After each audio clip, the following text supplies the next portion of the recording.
If weddings aren't dramatic enough for you, wouldn't you love a dramatic read? We're so pleased to welcome Toronto author Richard Scarsbrook. He's written Monkeyface Chronicles, an engaging read and full of drama itself. How are you, Richard? Good. Tell us a little bit about this story, because it's a page-turner. Well, first of all, I'm glad to hear you say that it's a page-turner, because it is. Basically what the book is about, it's about this kid named Philip who is born with van der Rohe syndrome, which is an extremely facially disfiguring syndrome. It's sort of the most extreme form of cleft lip syndrome. Okay. And as a result, now, he's actually a very intellectually and physically gifted person, but people assume that he has other problems just because of his appearance. And really that's the main theme of the book, is how he learns to overcome his external appearance and amplify the internal things that he's got going for him. And then there's a terrific twist about 2/3 through the book that changes everything, but we won't give that away for, you know, the people who want to actually read the book. Absolutely. I love an author who saves it, doesn't give it away. But of course, Philip, in the book, he goes through difficult times, and people are very challenged by looking past his appearance to who he is. And that's really the grist for the mill when it comes to plotting his revenge and feelings. Children can be very difficult to manage that way. You also were a teacher in your other careers. That's right, yeah. How much is that sampled from what you saw in the classroom? How much is that translating into intrigue? Well, again, with I think I'm quoting Margaret Atwood when I say for an author to give away what's reality and what's fiction in a book is kind of like the magician showing where the rabbit's hidden in the hat. But I will say that, yes, especially the bullying episodes in the book, they're informed by real experience, by seeing how kids, teenagers really interact with each other at times. Again, it's fiction, so you make the extreme a little more extreme for the sake of story, and you kind of eliminate the things that, I mean, nice people don't make interesting fiction, right? No, they do not. But I sense you're a nice guest, so nice people do make good interviews. You know, I do what I can. Now, also your character goes from a small town to a larger town, which mimics your own story, moving from a small town to Toronto. Right. Tell us why Toronto is such a character in this book.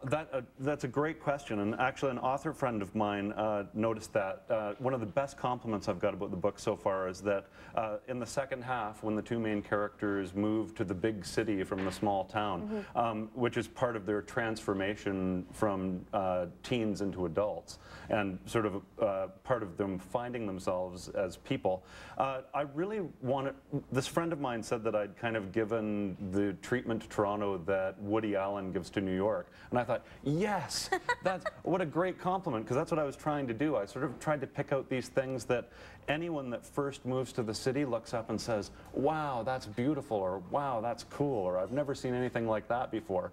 So hopefully those aspects of Toronto as a city come through in the book in the background. Well, our viewers love to see the city on the pages of great novels. They love intrigue, they love revenge. It all happens in this book. Will you give us a little bit of a tease? Absolutely. Okay. And the word tease is a good way to bring it in too, because this is the teaser for the book. Basically, the first page or so that just lets you know that, yeah, something big is going to happen in this story at a certain point. And I left the teaser off, and my agent asked me to put it back on, and here it is in the book.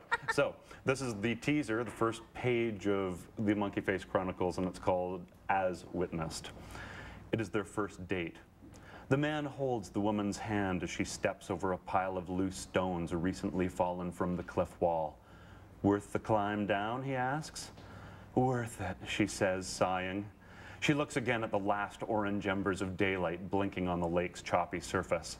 Then they turn to face each other, legs pressed together, hips fused, chest against chest. She closes her eyes as they kiss. Then she opens them and pulls away. Oh my God, did you hear that? Just the waves crashing, he says. She wriggles from his embrace, points up the shoreline to where the jagged cliffside curves away from the beach. Over there! She scrambles over the shifting stones toward a metallic glint in the distance. He rushes after her. The smell of gasoline and burnt rubber push through the damp, fishy air. It's a motorcycle, or what's left of a motorcycle, its gas tank crushed, its frame twisted. The rear wheel turns one last slow orbit. Steam hisses from the engine, slapped by foamy waves. She staggers toward the severed handlebars, forks, and warped front wheel, which stick out of the pebbles at the water's edge. Oh, oh, oh, she pants, jumping up and down, gripping her face. Oh my God, oh my God, oh my God!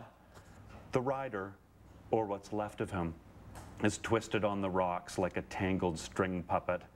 His face is a smear of glistening crimson. Oh my God, the man says.